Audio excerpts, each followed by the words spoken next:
जय श्रीमन नारायण। धार्मिक कथाओं के अंतर्गत आज हम सुनेंगे अधिक मास के कृष्ण पक्ष में पड़ने वाली महापुण्य फलदायी एकादशी परमा एकादशी की कथा। इसे कमला एकादशी भी कहा जाता है। एकादशी के व्रत में एकादशी की कथा सुनने से पुण्य फल अधिक प्राप्त होता है। जैसा कि हम जानते हैं, अधिक मास स्वयं एक बहुत ही पुण्यदायी मास होता है और अधिक मास की एकादशी उसकी तो बात ही क्या है।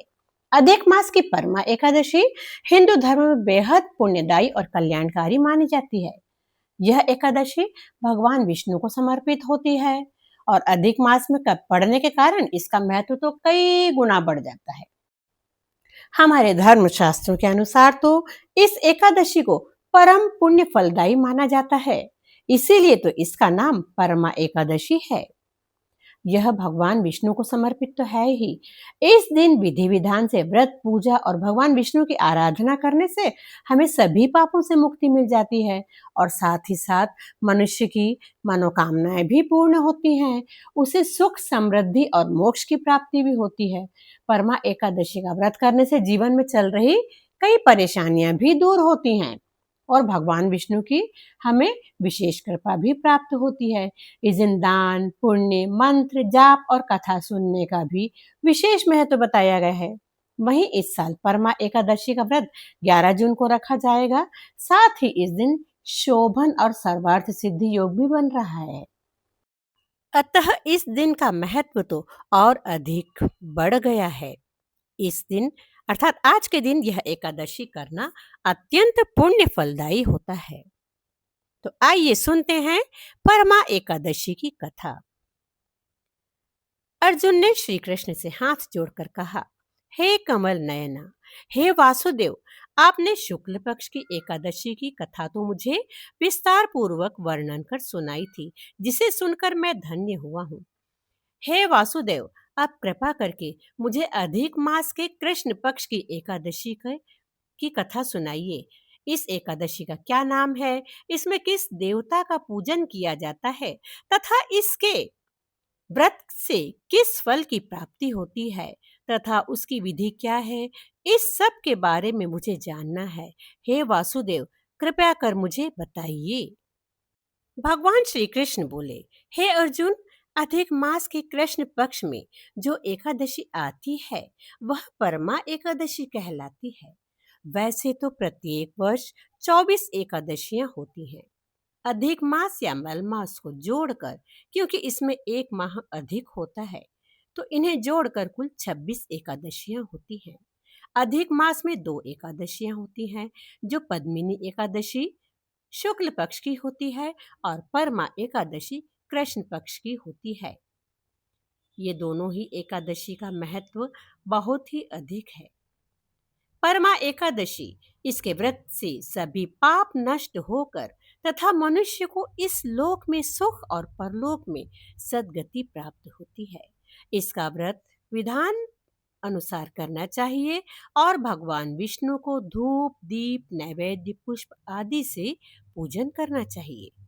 इस एकादशी की पावन कथा, जो कि महर्षियों के साथ कामपेली नगरी में हुई थी, वह मैं तुमसे कहता हूँ, ध्यान पूर्वक श्रवण करो। यह है परम एकादशी व्रत की कथा। कामपेली नगरी में सुमेधा नाम का एक अत्यंत धर्मात्मा ब्राह्मण रहता था। उसकी स्त्री अत्यंत पवित्र और पतिव्रता थी। वह सुंदर और गुणवान भी थी। किसी पूर्व जन्म के पापों के कारण यह दंपति अत्यंत दरिद्रता का जीवन व्यतीत कर रहे थे। इनको घोर गरीबी का सामना करना पड़ रहा था। घोर निर्धनता में अपना जीवन व्यतीत करते हुए भी वे भगवान भक्ति में लीन रहते थे। घोर निर्धनता छाई हुई थी। वे अत्यंत गरीबी का जीवन व्यतीत कर रहे थे। ब्राह्मण को भिक्षा मांगने पर भी भिक्षा नहीं मिलती थी। उस ब्राह्मण की पत्नी वस्त्रों से रहित होते हुए भी स्वयं को किसी तरह सुरक्षित रखती थी और अपने पति की सेवा करती थी तथा अतिथि को अन्न देकर स्वयं भूखी रह जाती थी और पति से कभी किसी वस्तु की मांग नहीं करती थी, ना ही कभी अपनी गरीबी का दुख व्यक्त करती थी। दोनों पति पत्नी घोर निर्धनता का जीवन व्यतीत कर रहे थे, किंतु प्रभु भक्ति में लीन रहते थे। एक दिन ब्राह्मण अपनी स्त्री से बोला, हे प्रिय, जब मैं धनवानों से धन की याचना करता हूँ ना, उनसे कुछ मांगता हूँ ना, तो वे मुझे मना कर देते हैं। गृहस्थी तो धन के बिना नहीं चलती है, इसलिए मुझे कुछ और करना ही होगा। तुम्हारी सहमति हो तो मैं परदेश जाकर कुछ काम करूं, बाहर जाकर कोई ऐसा काम करूं जिससे कुछ धनार्जन हो और हमारी गृहस्थी चल सके, क्योंकि विद्वानों ने कर्म की प्रशंसा की है।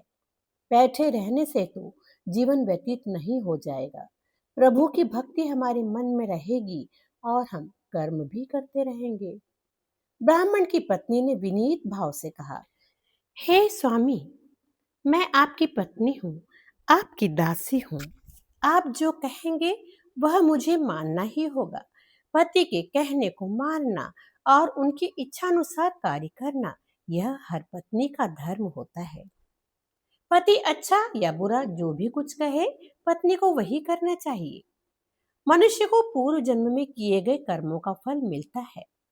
सुमेरु पर्वत पर रहते हुए भी मनुष्य को बिना भाग्य के स्वर्ण नहीं मिलता। पूर्व जन्म में जो मनुष्य विद्या और भूमि दान करते हैं, उन्हें अगले जन्म में विद्या और भूमि की प्राप्ति होती है। ईश्वर ने भाग्य में जो कुछ लिखा है, उसे टाला तो नहीं जा सकता। यदि कोई मनुष्य दान नहीं करता, तो उसे प्रभु केवल अन्न ही देते हैं, उसका पेट ही भर सकते हैं। इसलिए आपको इसी स्थान पर रहना चाहिए, हे स्वामी, क्योंकि मैं आपका बिछोह नहीं सह सकती। स्वामी, पति बिना स्त्री की माता, पिता, भाई, श्वशुर, संबंधी आदि सभी निंदा करते हैं। इसलिए हे स्वामी, आप कहीं न जाएं, कृपा कर कर आप यहीं रहें और जो भाग्य में लिखा है वह यहीं प्राप्त होगा। हम यहीं रहकर प्रभु भक्ति करते हुए मेहनत करेंगे तो भाग्य का लिखा हमें यहाँ रहकर भी प्राप्त हो सकता है। स्त्री की सलाह मानकर ब्राह्मण परदेश नहीं गया। इसी प्रकार समय बीतता रहा। एक बार कौंडिल्य ऋषि वहां आए। ऋषि को देखकर ब्राह्मण सुमेधा और उसकी स्त्री ने उन्हें प्रणाम किया और बोले, हे ऋषिवर, आज हम धन्य हुए, आज हमारा जीवन धन्य हो गया। आपके दर्शन का सौभाग्य हमें प्राप्त हुआ। आप हमारे घर आए। हे ऋषिवर, हमारा तो जीवन ही सफल हो गया। ऋषि को उन्होंने आसन तथा भोजन दिया। घर में जो कुछ भी था वही भोजन के रूप में ऋषिवर को आदर के साथ परोसा। भाव और भक्ति के साथ उन्हें भोजन कराया। भोजन देने के बाद पतिव्रता ब्राह्मणी ने कहा, हे ऋषिवर, कृपया कर आप मुझे दरिद्रता का नाश करने की कोई विधि बतलाइए। मैंने अपने पति को परदेश में जाकर धन कमाने से रोका तो है। मेरे भाग्य से आप आ गए हैं। मुझे पूर्ण विश्वास है कि अब मेरी दरिद्रता शीघ्र ही नाश हो जाएगी। अतः आप हमारी दरिद्रता नष्ट करने के लिए कोई उपाय बताएं, कोई व्रत आदि बताएं। ब्राह्मणी की बात सुन कौंडिल्य ऋषि बोले, हे ब्राह्मणी, मल मास की कृष्ण पक्ष की परमा एकादशी के व्रत से मनुष्य के सभी पाप, कष्ट, दुख और दरिद्रता आदि नष्ट हो जाती है।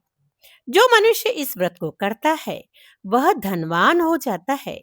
इस व्रत में गायन, भजन, कीर्तन आदि सहित रात्रि जागरण करना चाहिए। यह एकादशी धन वैभव देती है तथा पापों का नाश कर उत्तम गति भी प्रदान करती है। धनाधिपति कुबेर ने भी इस एकादशी व्रत का पालन किया था, जिससे प्रसन्न होकर भगवान भोलेनाथ ने उन्हें धनाध्यक्ष का पद प्रदान किया। इसी व्रत के प्रभाव से सत्यवादी राजा हरिश्चंद्र को पुत्र, स्त्री और राज्य की प्राप्ति हुई। इसके पश्चात कौंडिल्य ऋषि ने उन्हें एकादशी के व्रत का समस्त विधान कहकर सुनाया। ऋषि ने कहा, हे ब्राह्मणी, पंचरात्रि व्रत तो और भी अधिक उत्तम है, सबसे ज्यादा उत्तम है। परमा एकादशी के दिन प्रातः काल नित्य कर्म से निवृत्त होकर विधान पूर्वक पंचरात्रि व्रत प्रारंभ करना चाहिए। जो मनुष्य 5 दिन तक निर्जल व्रत करते हैं, वे अपने माता पिता और स्त्री सहित स्वर्ग लोक को जाते हैं।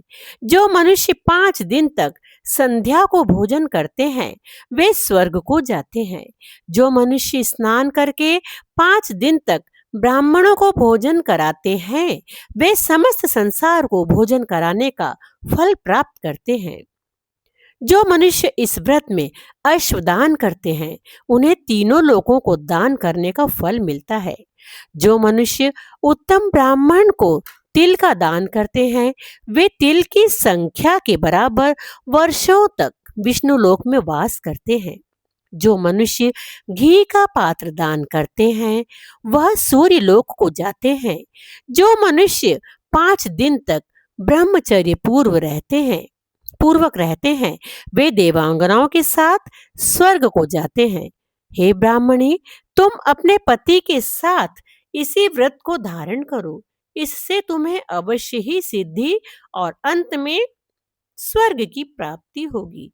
कौंडिल्य ऋषि के वचन सुनकर ब्राह्मण और ब्राह्मणी ने परमा एकादशी का 5 दिन तक व्रत करने का निर्णय लिया। परमा एकादशी आते ही उन्होंने 5 दिन तक ऋषि के कहे अनुसार ही व्रत किया। व्रत पूर्ण होने पर ब्राह्मण की स्त्री ने एक राजकुमार को अपने यहाँ आते देखा। राजकुमार भगवान विष्णु की कृपा के द्वारा ही भेजा गया था। ब्रह्मा जी की प्रेरणा से उस राजकुमार ने एक उत्तम घर का निर्माण किया तुरंत ही, जो कि सब सुविधाओं से और समस्त वस्तुओं से परिपूर्ण था, और वह घर उन्हें रहने के लिए दिया। उसके पश्चात उस राजकुमार ने उनको आजीविका के लिए, जीवन गुजारने के लिए एक गांव दिया। उस गांव का पूर्ण प्रभार उन्हीं को दिया। इस प्रकार ब्राह्मण और उनकी स्त्री की गरीबी दूर हो गई और वे दोनों कई वर्षों तक इस संसार में सुख भोगने के पश्चात परलोक को परम गति को प्राप्त हुए। श्री कृष्ण बोले, हे अर्जुन, यह थी परमा एकादशी व्रत की कथा। इसके करने से सभी प्रकार के पाप नष्ट होकर दुख, दरिद्रता, गरीबी आदि भी नष्ट होते हैं, और इस व्रत को करने वाला मनुष्य इस लोक में सुख भोग कर परलोक में सद्गति प्राप्त करता है। अर्जुन बोले, हे वासुदेव, आपके मुख से इस कथा को सुनकर मैं धन्य हुआ। आपके मुख से यह कथा सुनकर मेरा संपूर्ण जीवन ही धन्य हुआ। मैं इस व्रत को विधि विधान के साथ अवश्य ही करूंगा। उन्होंने श्री कृष्ण के चरणों में प्रणाम किया। तो यह थी अधिक मास की परमा एकादशी की व्रत की कथा, जो कि नाम से ही परम है, उसका नाम ही परमा है, तो उसकी महिमा भी परम है। अतः यह सबसे बड़ी एकादशी मानी जाती है। इसे कमला एकादशी भी कहा जाता है। हमने सुनी परमा एकादशी व्रत की कथा। यह कथा आपको कैसी लगी, कृपया मुझे कमेंट कर अवश्य बताएं। यह कथा यदि आपको अच्छी लगी है तो इस वीडियो को लाइक करें, शेयर करें। हमारे चैनल पर पहली बार हैं तो इसे एक बार सब्सक्राइब अवश्य करें। वीडियो में अभी तक बने रहने के लिए आपका बहुत बहुत धन्यवाद। तो मिलते हैं अगले वीडियो में श्रीमन नारायण अर्थात विष्णु जी के 108 नामों के उच्चारण के साथ। तब तक के लिए जय श्रीमन नारायण।